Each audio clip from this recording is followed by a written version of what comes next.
नमस्कार, मैं हूं देवेंद्र यादव एसआई न्यूज से। वर्तमान सरकार के खिलाफ जमकर बरसे सपा राष्ट्रीय अध्यक्ष अखिलेश यादव।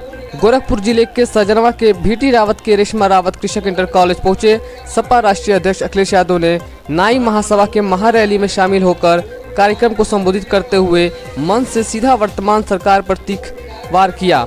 उन्होंने वर्तमान मुख्यमंत्री पर भी तंज कसे।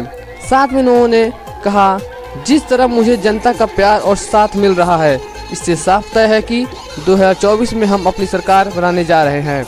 और कहा कि वर्तमान सरकार के द्वारा अन्य चरण सीमा पर ना ही किसानों की आय दुगनी हुई, ना ही नौजवानों को नौकरियां मिली। इतना ही नहीं, सपा राष्ट्रीय अध्यक्ष अखिलेश यादव ने सरकार के कानून व्यवस्था पर भी उंगली उठाई।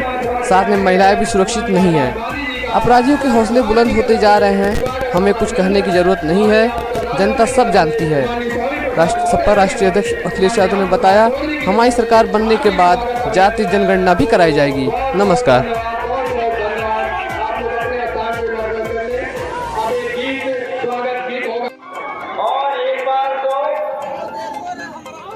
मुख्यमंत्री जी कहने लगे कि सरकार की तो 46 से 56 नौकरी हो जाती थी।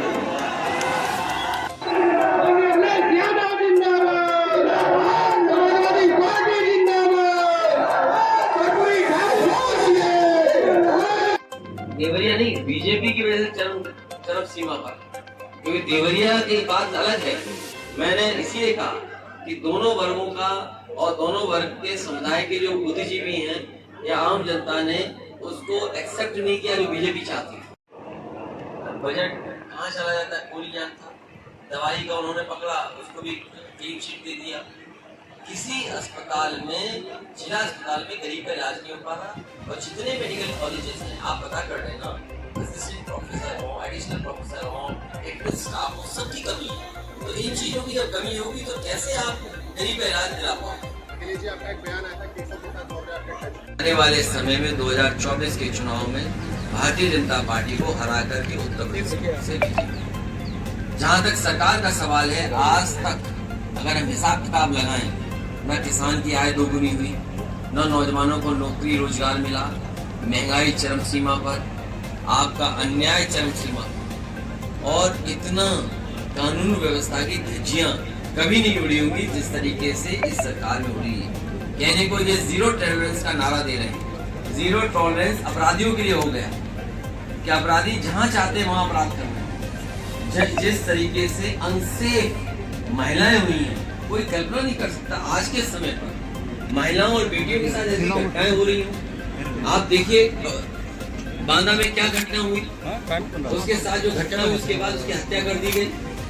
आप कोई भी जिला उठा करके देख लीजिए जहाँ पर घटनाएं सुनने को न मिल रही। और गोरखपुर जो मुख्यमंत्री जी का खुद जनपद है, आखिरकार रहते हैं, तो कानून व्यवस्था कौन देख रहा है? क्या मुख्यमंत्री की जिम्मेदारी नहीं बनती कि यहाँ की कानून व्यवस्था कौन देखेगा?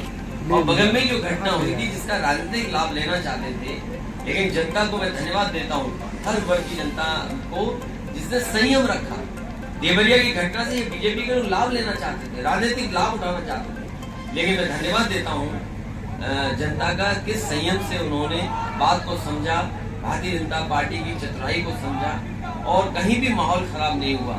हमें उम्मीद है सरकार मदद में भी भेदभाव नहीं करेगी। ये चुपचाप भी जो मदद कर रही है सरकार, इनको इस तरह की मदद नहीं करनी चाहिए।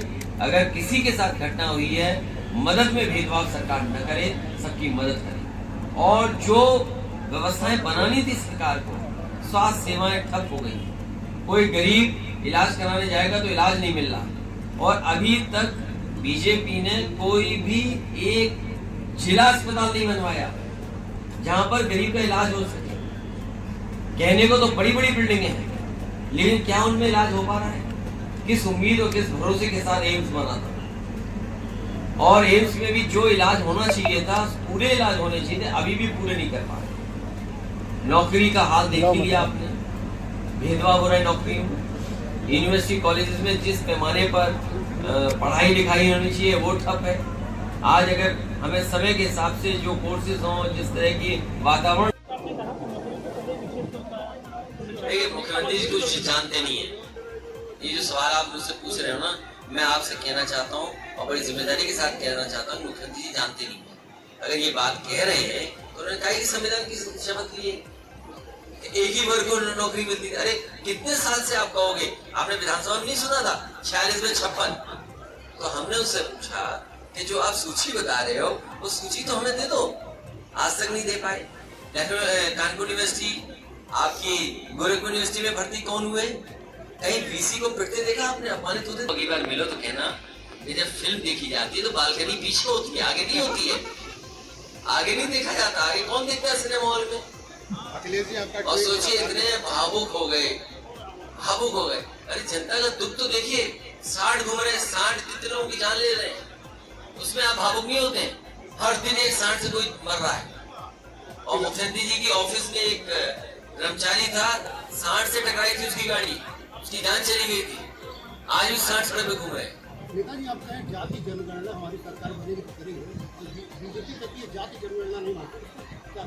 बीजेपी कुछ नहीं मानती, बीजेपी जब हार जाएगी तब मानेगी। जिस तरह रैलियां बीजेपी क्या माना जाए जनता तक सही बेईमानी से जीत गए, लेकिन इस बार जनता इनको 24 में हारी।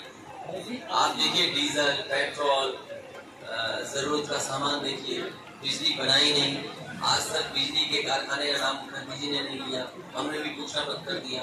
आज जो भी उत्तर प्रदेश से बिजली मिल रही है वो समाजवादियों की देन है, उससे पूछूंगा वो 24 तक बता देंगे। क्यों नहीं समझते हो भाई? लड़ने की मदद तैयारी 80 नहीं करेंगे क्या?